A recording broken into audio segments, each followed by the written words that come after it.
Hi, I'm Gareth Kane, and welcome to the Net Zero Business Podcast. This week, I'm delighted to be joined by Philip Fjeld, the Chief Executive Officer and co-founder of ReFuels, one of Europe's leading suppliers of renewable biomethane for the decarbonisation of heavy goods vehicles. So welcome to the podcast, Philip.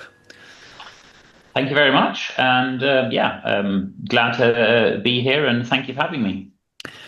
My pleasure. Now, we like to always start by hearing a bit of background from our guests. So how did you first get started in sustainable transport? I'm originally Norwegian. I've been in the gas industry since 2002. Originally started out in the LNG or in the world of international LNG shipping. Left there in 2013, living in Singapore at the time. Came back to the UK and saw then an opportunity to establish a company. I'd already founded one company, but this was then founding CNG Fuels, which is part of now the ReFuels group. And that was back in 2014, so early 2014. And saw then an opportunity to decarbonize, particularly the long haul trucking segment in the UK. I'd been inspired by certain developments that were happening in North America with regards to how gas, both fossil gas, but more importantly, renewable gas, was being used to decarbonize long haul trucking there, and saw some similarities, and therefore, established CNG Fuels back in 2014. Fantastic. And perhaps you could talk us through your business model. Yeah, so I've already mentioned CNG Fuels. So we started out basically 2014, saw an opportunity to decarbonize the long haul trucking sector in the UK. Mm-hmm. Now, if you go back to 2014, around that time, there was, pretty much all we're looking at biodiesel. Now, biodiesel is a great fuel done correctly, but it also has its limitations. So we then basically took it upon ourselves and said, all right, if we're going to do this, we think that compressed gas, and then in particular biomethane, is a very good fuel vector to decarbonize trucks. So we then established CNG Fuels, which at that point in time had one CNG station that we acquired, which was a legacy CNG station, and CNG stands for compressed natural gas. So these are grid connected stations. We connect to the UK pipeline grid. And because if you look on the continent, Germany, Italy, France, etc., there are quite a few cars, or there were quite a few cars back then, actually millions of cars back then, that were running on compressed gas. Mm-hmm. But the car manufacturers never made a right-hand drive CNG car or a gas-powered car. There were LPG, but not when it comes to CNG. So we had to start from scratch, and we said, well, the car sector is not our target. The van sector is not our target. So therefore, we said, okay, if we're going to decarbonize transport, where can we make the biggest gain and the biggest impact, which is long-haul trucking, basically. So these are your typically articulated trucks, your big, 40 to 44 ton trucks going up and down the motorways, typically doing 100,000 miles per annum. So we then established CNG Fuels to build that infrastructure. And we took on one legacy station called Crew. And since then, we've built 15 brand new, very large public access stations. Now, when I say public access, what does that mean and what does large mean? Well, we can typically refuel 600 to 800 trucks a day per station. Yeah. And by public access means that anyone who registers as a customer of ours can then use those stations. The other part of the business, so that's the infrastructure part of the business. The other part of the business is sourcing biomethane. So biomethane is 100% renewable and sustainable gas that is made from typically a waste feedstock, whether that be food waste, whether it be sewage sludge, other agricultural waste and residues, manure from farms, etc., etc. And what we've there seen is that there is not a shortage of biomethane as such, but sourcing it and complying with all regulations and so forth is something that is fairly complex. So we then also established a separate company called RTFS. So that was our biomethane sourcing and supply business. What we've done recently is bring both of these companies together under a new umbrella company, if you want, which is ReFuels. As you said, in the introduction, I'm the CEO of ReFuels. That's correct. But that is a new establishment over the last couple of years, where we've then brought the infrastructure part of the business, which builds the stations and deals with all the leading customers in the UK, together with the sourcing of the biomethane. And we are one of the largest buyers of biomethane across Europe. So the biomethane typically comes from anaerobic digestion?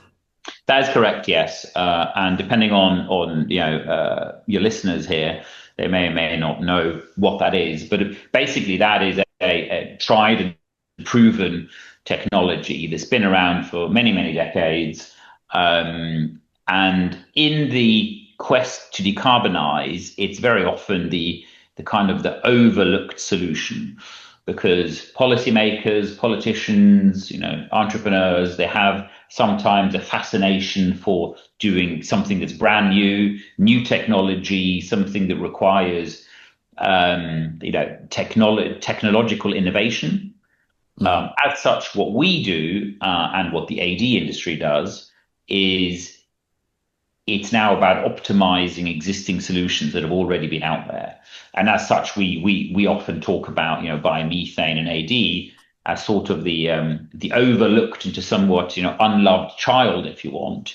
It's this solution that's been around for a long, long time, and it just works.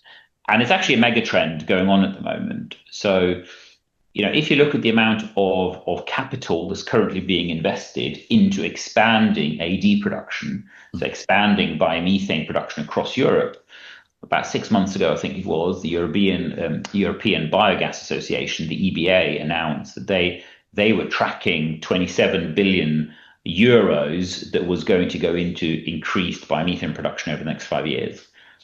Since then, we've seen quite a lot of new announcements. So we're probably north of 30 billion now. But that's just to show the scale of investments that's going into this sector. And that is a lot of that investment is, I would say, low risk investment, because this is a proven sector which has decades of track record. Yeah, but are there practical limitations on that supply? You said scaling up, but will it ever get to the sufficient level, say, to power the whole UK HGV community? Yeah, it's a good question. I mean, theoretically, yes. Of course, there isn't enough waste feedstock available in Europe to power everything that we can use biomethane for. So first, let's take a slight step back. It's an incredibly versatile energy vector. It can be used to heat homes, can be used to cook food, can be used to power trucks. Can be used as a feedstock for chemicals. Can be used as a feedstock for industrial heat applications, etc. All right. So and it can produce electricity. So it's an incredibly versatile product as such, an energy vector as such. What is it produced from? So there are basically two different. And I'm massively simplifying this now, but just to keep it simple, you basically have either crop-based biomethane, that is typically produced from maize, grass, and so on and so forth, or it is so-called waste-based feedstocks, which are food waste, can be manure slurries from farms. Sewage sludge from sewage treatment plants, etc., etc. Okay, so you've basically got two different categories. You've got the waste and you've got the crop. Now, a lot of people see crop-based biomethane as not as good as waste-based, because they feel that farmland should be used to growing food rather than growing so-called energy crops. That is a simplification which unfortunately leaves out a lot of nuances. A lot of farmland does need rotational crop. It does need, you can't only be growing monocrops. And when you do rotational crops, There are years where you probably could be harvesting that for energy use rather than just ploughing it back into the field. But just to go back to the feedstock element here, yes, there are limitations in the sense that biomethane can't power everything in the economy. Mhm. But if you then look at HEVs, and just as the UK is an example, there is theoretically enough waste derived feedstocks in the UK to theoretically power all articulated trucks in the UK. Now, that won't ever be the solution because it's going to be a multi-fuel vector solutions. You're going to have some electric big trucks, you're going to have trucks that run on biomethane, and you're going to have some trucks that also run on biodiesel. So it's going to be one energy vector. Biomethane is just going to be one energy vector. But yes, theoretically there are limitations, but we are decades away from getting to those limitations on feedstocks. And in the meanwhile, as I said, the 30 billion that's going into expanding production capacity is only just the start of where we're going. Yeah. Yeah, I'll pick up on some of those things in a second. I just wanted to go back to, you mentioned that your first fuel station was grid connected. Right. Does that is that the same model for all your fuel stations? Does that mean that you're taking natural gas but injecting the equivalent amount of biomethane into the grid, or how does that work? Yeah, so it's a good question. So we've got 16 grid connected stations in the UK. Now, once again, if people are thinking of a regular petrol forecourt, that's the wrong image of what we do. We typically, build these over an acre and a half site. We can refuel 10 to 14 trucks simultaneously. So as such, these are very large energy dispensing facilities that are connected to the grid. That's correct. We also have a mobile refueling solution, which we can put in a customer depot, which of course then we need to trailer gas in that come from our grid connected stations. So then back to your question, how do we get the biomethane to our sites? So we use the pipeline grid to carry out something called mass balancing. Which is actually no different than the way you would use the common electricity grid in the UK to move green electrons around. All right. So just an example, let's say you've got a factory in Southampton and you want to decarbonize that, you go into a green electricity tariff. That doesn't mean you've necessarily got a wind farm or a solar farm next door that supplies you. You might actually do a PPA, a power purchase agreement with a wind farm in Scotland, all right? And then you use the common electricity grid to so-called mass balance, meaning that the electricity that you use at your Southampton facility is then matched by the green electricity that comes onto the grid in Scotland. And it's exactly the same here, where we buy biomethane from plants that is injected into the UK grid, pipeline grid, and then we match that with the gas that we take out, so that for every unit of gas that we put into a vehicle, we cause and we buy 1 unit of renewable and sustainable gas that goes into the grid. Yeah, fantastic. It does make that crystal clear. And according to your website, you also use the renewable transport fuel certificate mechanism as part of your business model. Perhaps you could talk us through that. Yeah, so in the UK, we have, and a lot of people might not know this, but the main way to decarbonize road transport is not through electrification currently. A lot of people think it is because maybe they've got an electric car at home and they think that's the main way that the government wants, or currently that we're decarbonizing road transport. Electrification is helpful, don't get me wrong, and electrification will grow over time. But as of today, the majority of decarbonization efforts that are done to road transport in the UK come through biofuels. Biofuels and the blending of biofuels and the use of biofuels in road transport in the UK is regulated under a policy called the RTFO, Renewable Transport Fuel Obligation. It's been in place since 2008. Doesn't have an end date. It's been a very successful policy. It's a market-based mechanism, so this is not a subsidy. This is not something that comes out of government's coffers. And the way it functions is essentially that under the RTFO, the liquid fuel suppliers, the petrol and diesel suppliers in the UK, they need to ensure that a certain amount of renewable fuel is put into vehicles. Mm-hmm. That can either be put in by blending biodiesel or bioethanol into diesel and petrol, or they can buy green energy, if you want, certificates from companies like ourselves that are putting gaseous fuels into vehicles. Yeah. So it's all about making sure that there's a certain amount of renewable energy, whether it is liquid or gaseous, that is going into vehicles that are in operation in the UK. This is a policy, as I say, it's not a subsidy, which is important for people to understand. And the other part of it is also that, it's market-based, yes, but this is a policy that basically is administered by the Department of Transport. But at the end of the day, it's the likes of the BPs and the Shells and the Essos here that are on the hook for buying the certificates and making sure that this energy actually makes its way into vehicles. Mm-hmm. And how much of your you may not even want to answer this question, but how much of your business plan is dependent on selling those certificates? It's a mix of both. So we take great pride in the fact that our customers are running on 100% biomethane. And by doing so, we generate certificates. So we are, if you look at it, it's basically 50-50.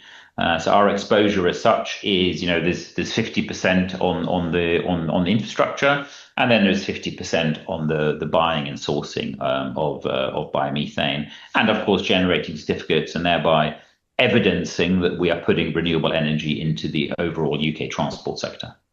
Yeah. And you've mentioned a couple of times electric vehicles and electric HGVs in particular. There was a big splash when Amazon bought 140 HGVs, as I believe they're now known, earlier this year. But how, if you're a logistics company, what are the economics of the three different options of just purchasing normal diesel at a pump, CNG that you're selling, and electricity?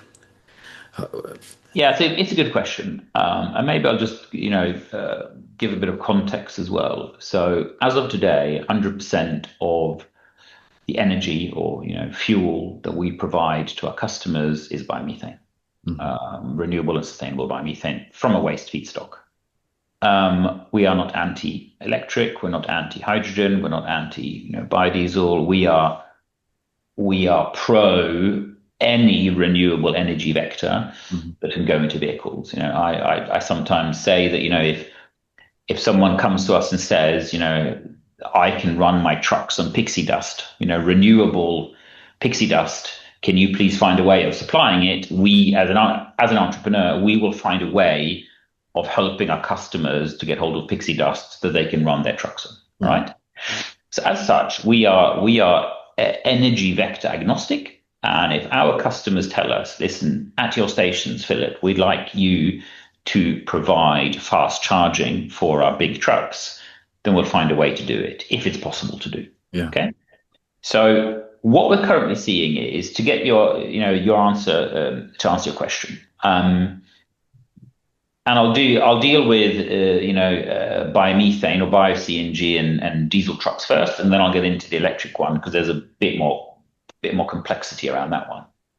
So as of today, if you have a customer of ours, which is typically a well-known brand in the UK, and they go out and they buy one diesel truck and they buy one bioCNG truck, the CNG truck will probably cost them about 20 grand more than a typical diesel truck, right? So it's a bit more expensive to buy. However, the fuel is cheaper, about 25 to 30% cheaper. So overall, over the life of the vehicle, they'll have spent more buying it, but the operating costs will be considerably lower. So they'll actually have a positive payback on that investment over a 5-year period. Okay. So all in all, if you're a Tesco or a Waitrose or a John Lewis or anyone else of our big customers, then you actually have to pay it. It's saving you money to go green. Okay.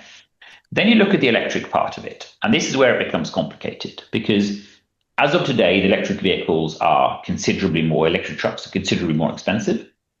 Everyone's expecting that cost to come down eventually, where batteries will get cheaper, lighter, better, etc., etc. There are greater production numbers, so there should be scale benefits. But it's not only about the truck. It's also about how do you get electrons, how do you get electricity into your battery? Okay. Mm-hmm. Now let's assume there's enough green electricity on the grid, which there probably is. Can you get the capacity off the grid in order to charge your vehicles? Yeah. And that's where our customers currently are finding it very, very hard to do. So I'll just give you a personal experience from us as a company. We got planning to build a large bioCNG station in Swindon about 6 months ago, well, 4 or 5 months ago. So we need a 1 megawatt connection, electrical connection to run compressors, where we compress gas and put it into trucks. All right. A 1 megawatt connection is almost nothing in the grand scheme of things when you're talking big trucks. All right. One large articulated truck might have a 0.5 megawatt battery. Mm-hmm. So if you're going to charge these big trucks, you need maybe a 5, 10, 15 megawatt connection in order to do that. All right. So we've been told in Swindon it's going to cost us £972,000 to pay for the connection now, but they can't give it to us before 2037. All right. That's a sharp intake of breath. So that brings me on to saying, the electric trucks might be great and the cost will eventually come down. Currently, the cost is an impediment for many people to adopt, but it's not only about the truck. It's also about how can they charge them, where can they charge them, and what is the cost of getting that connection. All right. We've been told by some of our customers who've been looking at putting large grid reinforcements for their distribution centers where they might be operating 150 trucks. They've been told that those reinforcements might run into the tens of millions. So that's really where this becomes as much about the electrical infrastructure of the country mm-hmm. as it is about the truck. But overall, as of today, electric trucks are probably in the range of 2.5 times as expensive as a diesel or a CNG truck. Mm-hmm. And even the charging, if you can get the electrical capacity, even the kilowatts you need to charge it also means your running costs are higher. Mm-hmm. Today, that will change over time, likely, but we've got customers who've got really ambitious targets to decarbonize. Some of them want to be 50% carbon neutral in their transport by 2030, 100% by 2035. And 2035 is only 10 years away, right? And 2030 is 5 years away. You need to be on a journey today, decarbonizing. You can't sit back and wait for batteries to become lighter and for the electrical grid to treble its capacity. Yeah. So I suppose the same question then about the 3 different fuel sources is range. How do they compare? Because CNG, I understand, it has a lower energy density than diesel, but so presumably, if you're running trucks up and down the A1, you need to refuel more often. But how does that compare to, what's the comparison, and where does charging? Yeah, it's a good question. It's a good question. So when we started out in 2014, you could buy a CNG truck that would be running up and down the motorways or the A roads. And that CNG truck would typically have an operational range of maybe 350 to 400 kilometers, right? So let's use round numbers. Let's say about 250 to 300 miles, there or thereabouts, okay? Today, the same truck or a similar truck that does the same work you can today buy a tank package that gives you an operational range of north of 600 miles. Mm-hmm. So as of today, the impediment and I would say the drawback of a CNG truck versus a diesel truck have gone. Mm-hmm. Why do I say that? Because within a driver's hours, one driver can legally only basically cover if you put in mandated rest periods, etc. Can really only cover 400 to 450 miles in a day. Mm-hmm. If you've now got a truck that can do 600 miles, 5 to 600 miles, that's not a problem. So that is no longer a barrier for mass adoption. Yeah. And what's important to understand is if you look at the logistics industry in the UK, it is a finely tuned machine. If you go into any of the large distribution centers, which are these mega sheds that you see up and down the motorways and the A roads, if you go in there and you speak to someone who's in charge of fleet operations or whatever it is, within that distribution center, everything about that logistical hub has been designed around diesel trucks. Yeah. Right? Meaning your diesel truck can have a 5, 6, 700-mile range. It can refuel in a matter of 5 minutes, including AdBlue. It can have a payload of X. And therefore, you need this many trucks in the yard because these trucks can carry out the work that you need so that your finely tuned logistics machine can work. Yeah. A CNG truck now is a one-for-one replacement. So you can get rid of a diesel truck that you've fine-tuned your logistics around. You put in a CNG truck, and it takes 2 minutes longer to refuel, but it has the same operational range, it has the same payload capacity, so therefore you can slot it directly into operation and has no impact at all. If you look at a battery electric large truck, articulated truck today, they are heavier, so you lose payload capacity, maybe 10 to 15, in some cases maybe 20% payload capacity. So that means that you need more trucks than you would otherwise have. Your operational range between charging might only be 300 miles. So whilst instead of being able to do 400 or 500 miles, which you'd want to do, you need to charge en route. Yeah. So what you soon see is that this has a huge impact on how you run your logistics, because you no longer need 30 diesel trucks or CNG trucks to carry out your work. You might need 40 or 45 electric trucks to do the same. You might need more drivers because you have more driver hours, et cetera, right? Yeah. So all of a sudden, you need to break apart your finely tuned model and put it back together again. And there's nothing wrong about putting it back together with electric building blocks, but you end up with a very different result than you've currently got. And that's one of the reasons that a lot of fleets are also not going electric, because it's too expensive. Yes, and they can't get the grid capacity, but it's also because it has a direct impact on their logistics movements, because the vehicles are heavier and they haven't got the operational range that you can get with diesel and biomethane today. Yeah, that makes a lot of sense, with the tachograph being the limiting factor. You mentioned there was a premium for CNG trucks. Is that a fixed premium, or do you see that coming down if CNG becomes more popular? What technological scope is there for the sort of economies of scale to kick in? Yeah, so it's a good question. If we go back to 7, 8 years ago, that premium wasn't 20 grand. And sorry, when I say 20 grand that premium, that's an average number, right?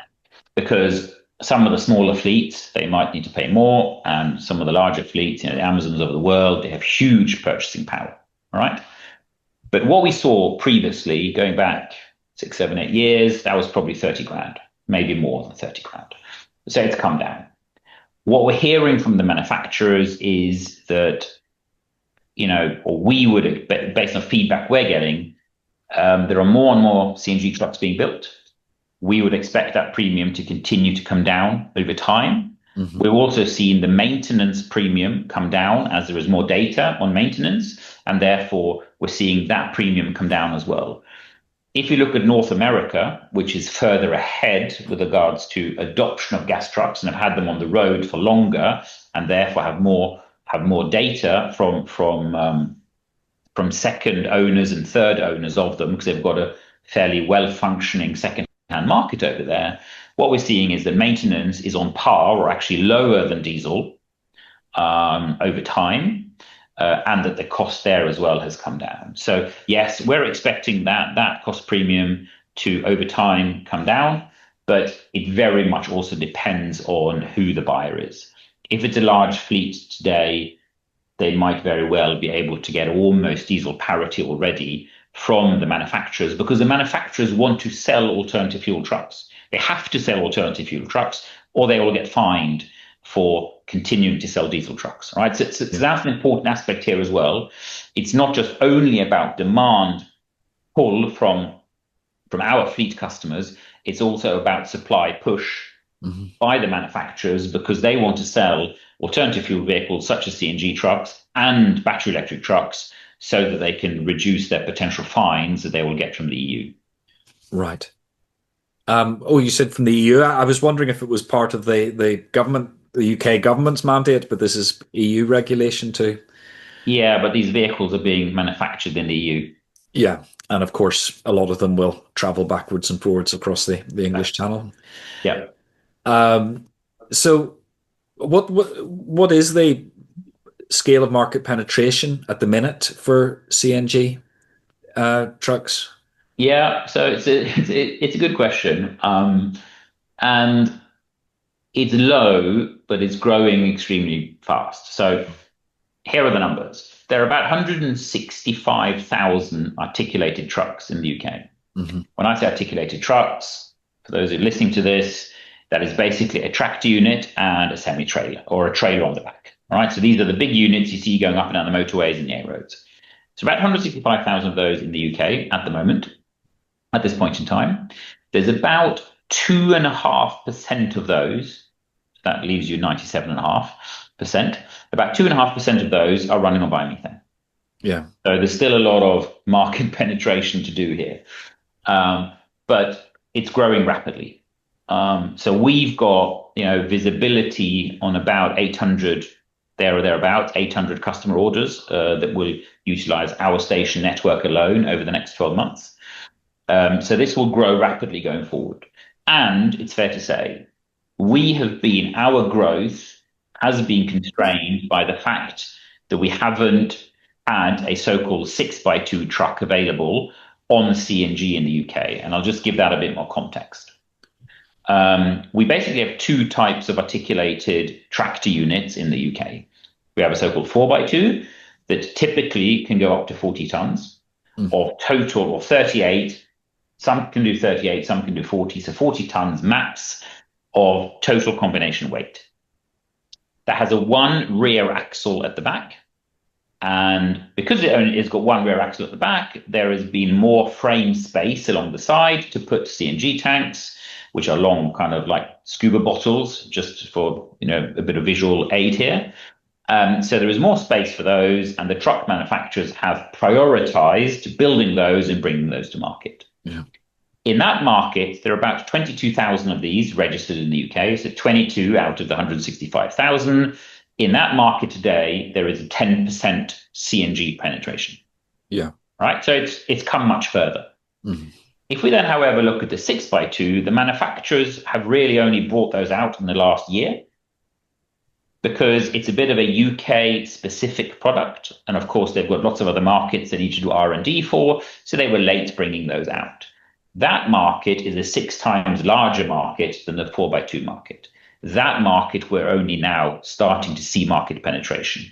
So I think it's maybe more helpful for people listening to this to say, okay, if you guys have managed to penetrate a 10% of a much smaller market, and you've been doing that over the last 10 years, but you've only scratching the surface now of the much larger market, we would expect the market penetration within the so-called 6x2 market to go much faster. Yeah.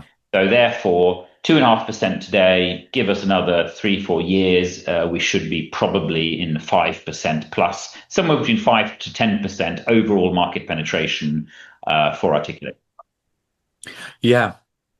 I was just wondering as well how you then judge the expansion. You bought one station at first, and now you've got 16.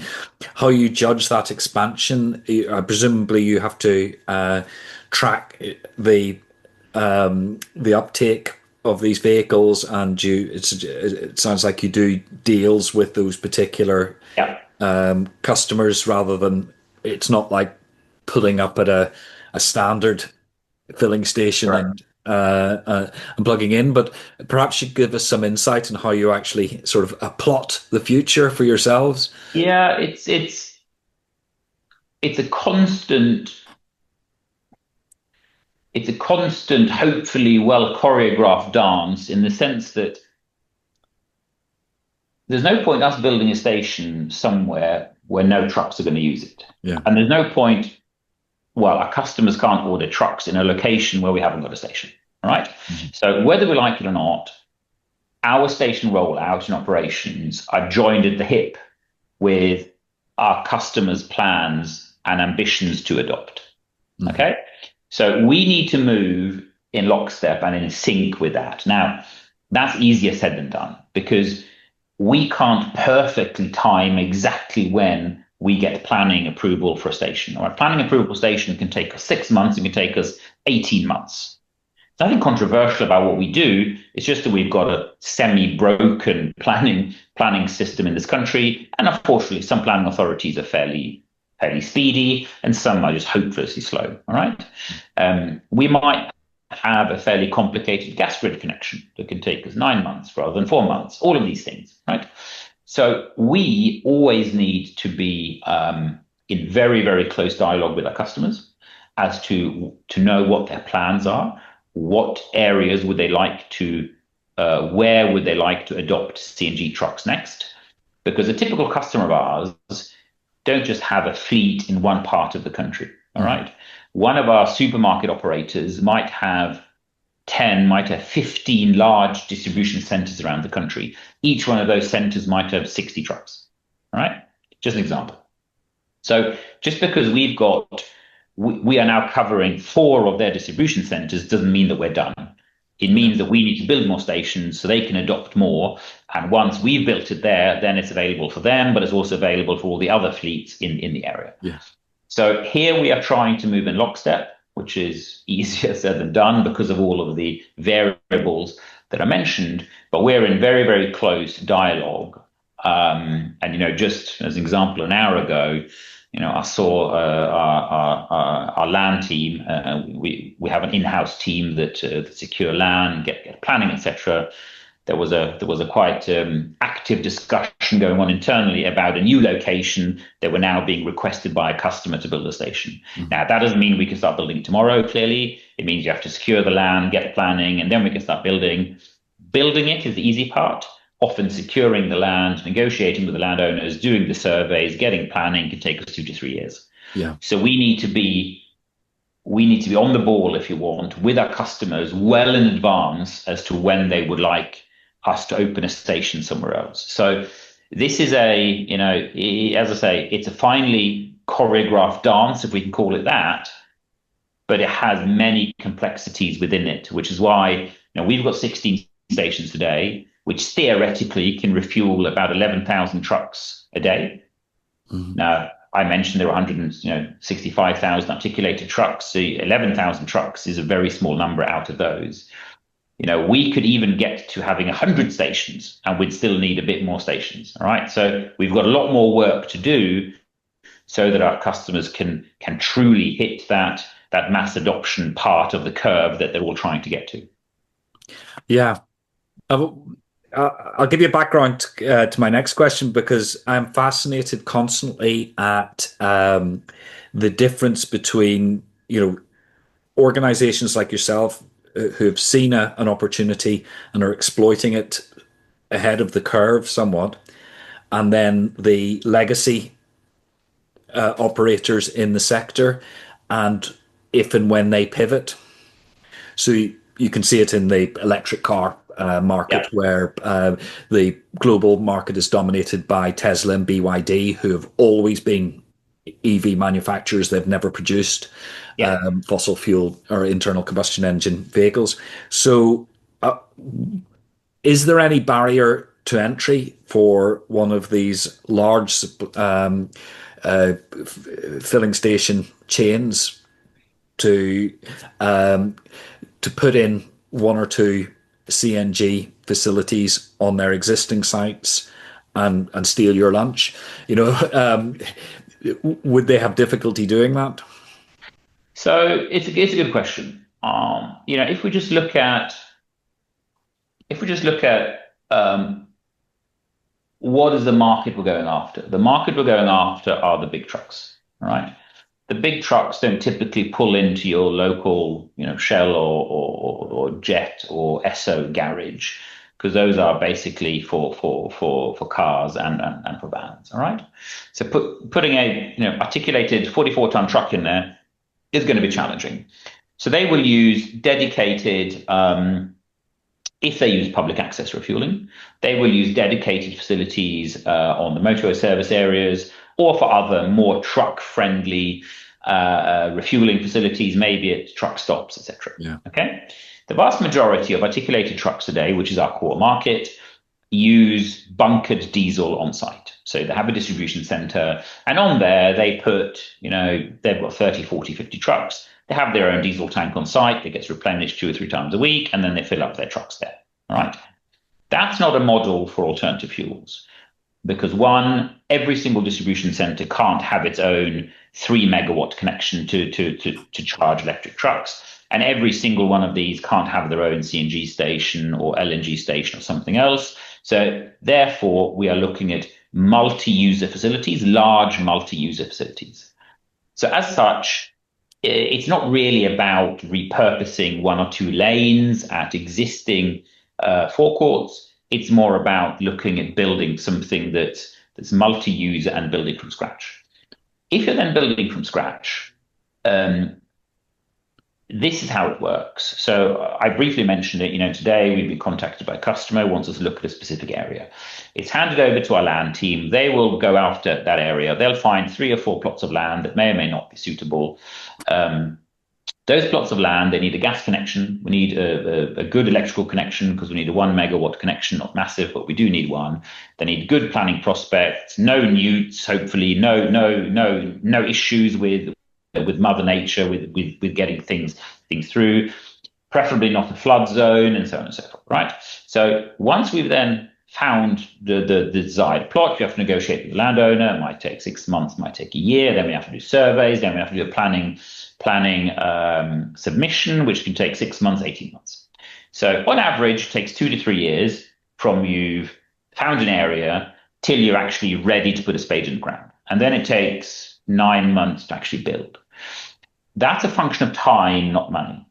So if we are an energy major or an energy major wants to come into this, one of the incumbents, and say, all right, I'm just going to shower my team with money, that's not going to speed up the surveys you need to do. It's not going to speed up the negotiations necessarily. It's not going to speed up your planning approvals. All right. So all of that is at the front end. Then you need to design and build this. Now, we're the only ones in the UK who have ever designed, built, operated the large public access station with biomethane. Yeah. So, no, that's not impossible to replicate, but it takes time, it takes money. So I don't want to sort of over-egg the so-called moat, if you want, or the competitive advantage we've got here. But it's not easy to replicate. It's not easy just to have a board meeting tomorrow and tell your managers to go after this opportunity. It takes years to get up to the level that we are at. Yeah, I can see that. So that like the barriers to entry are quite high, and you just, as you say, from pure time, you're well ahead. I suppose if I was being cheeky, the obvious way for them to enter the market would be to make you an offer, and that you could spend the rest of your life on a yacht. It might be the way, the more realistic way they could get in rather than trying to replicate what you're doing. So, I find this chat fascinating, particularly things like that about, how, because, in the press and in politics and things, we talk about green markets and green jobs and things developing, but I sometimes think a lot of the practicalities are ignored and like that. So I find that absolutely fascinating. I suppose just to finish off, what's next on the horizon for you? How do you see the next 5 to 10 years developing? It's a good question. And I liked your comment there about practicalities. Practicalities often get in the way of amazing plans and strategies. All right, you can be a policymaker, you can be a politician, or a consultancy, and you can have all the greatest plans in the world, but you still need to translate them from being on a desktop going out into the real world. All right. And that's where we've seen that doing what we've done, we've essentially built a new ecosystem, a new industry, if you want, from scratch. That takes time. I'm an entrepreneur, and you have to be awfully naive to some extent, or you would never, all the pain and all the long nights you need to take in order to get to where we are today. Sane people shouldn't be going down that path because things take a lot longer than you think. Just ask my wife. She thought we were going to be where we are today 4 or 5 years ago. Yeah. All right. So reality, unfortunately, comes along and spoils lots of good plans. Where are we going to be in, my ability to predict the future is probably as good as yours. But where we are planning to be, and we'll see if we get there, is we've now built a really good foundation. We've got 16 large grid connected stations. We've got 2,100 trucks going through our stations every day. We've got 7 out of the 10 largest supermarket brands in the UK are using our station network. We've got the Amazons, the DHLs, the Royal Mails, you name it. Right? I've got a who's list of the best known brands in the UK are using our stations. So we're not lacking credibility amongst our customer base. We're focused on two things. One is delivery, meaning we have incredible uptime at our stations. We've had 100% availability since we started monitoring it systematically in December 2020.